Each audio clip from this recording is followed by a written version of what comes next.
बिस्मिल्लाहिर्रहमानिर्रहीम। नाज़रीन, सफ़र वसीला ज़फ़र है और किसी की दावत कबूल करना भी उसके हुकूक में से एक है। चुनांचे हमें दावत भी कबूल करनी पड़ी और सफ़र भी इख्तियार करना पड़ा, और अभी हम जा रहे हैं हरीपुर की जानिब, जहाँ की एक तकरीब निकाह में हमने शिरकत करनी है। तो आए आप हमारे साथ चलें।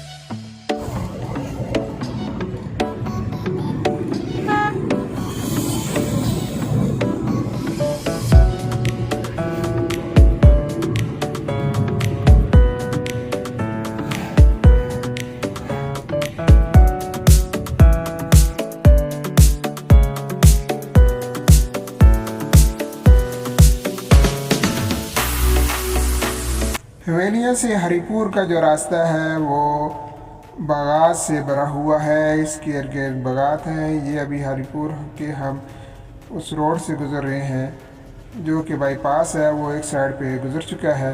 जबकि इसके बाद वाले रोड पे आइए, जब देखिए आप जगह जगह आपको नर्सरियाँ भी नज़र आएंगी और इर्द गिर्द घने दरख्त, जो कि इस रोड के हुस्न की अलामत है।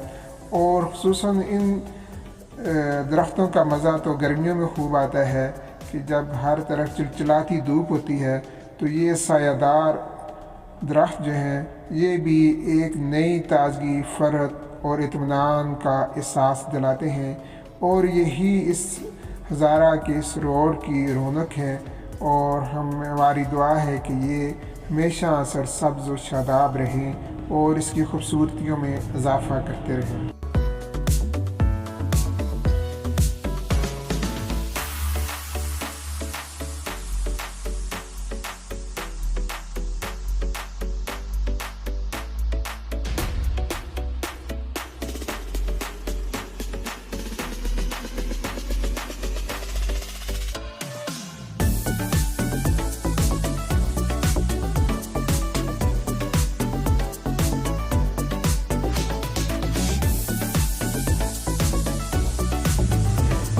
सराय सालह और शाह मोहम्मद से होते हुए हम हरीपुर के बिल्कुल करीब पहुँचने वाले हैं।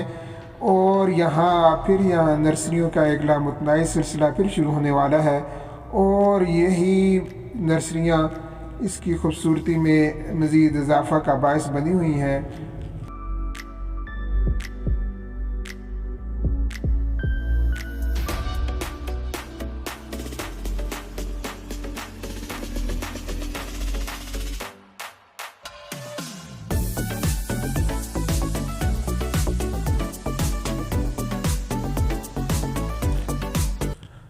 नाजरीन, अब हम आफाक शादी हाल के बिल्कुल करीब पहुँच आए हैं। अभी चंद ही लम्हों बाद हम उस शादी हाल में हम उतरेंगे। हम बर वक्त यहाँ पहुँचे हैं। निकाह की तकरीब अभी शुरू हुआ जाती है और उसके बाद फिर ताम का बंदोबस्त होगा। तो अभी हम यहाँ से आफाक शादी हाल में उतरने वाले हैं। और ये हाल जो है ये कमो बेश 3 दहाइयों से यहाँ के अवाम की खिदमत कर रहा है। और हवेलियाँ हरीपुर के कदीम तरीन शादी हाल में से एक है। और यहाँ आजकल शादियों का जो सीज़न जा रहा है, इसलिए है हर शादी हाल की तरह यहाँ भी ये शादी हाल भी काफ़ी हद तक बिज़ी है। तो यहाँ इसके हाल में सैकड़ों अफराद का एहतमाम मौजूद है। माशाल्लाह बहुत टेस्टी खाना है। साथियों से भी मुलाकात हुई है, ऐसे खाने का मज़ा और दोबारा हो गया है। और एक अरसे के बाद साथियों का गेट टुगेदर हुआ है और बहाना ये शादी बनी है जिसकी वजह से हम एक दूसरे से मिले हैं। अल्लाह ताला करे कि यही खुशियाँ कायम व दायम रहें और हमारा एक दूसरे के साथ रब्ता भी रहे और हम एक दूसरे की खुशियों में शरीक होते रहें।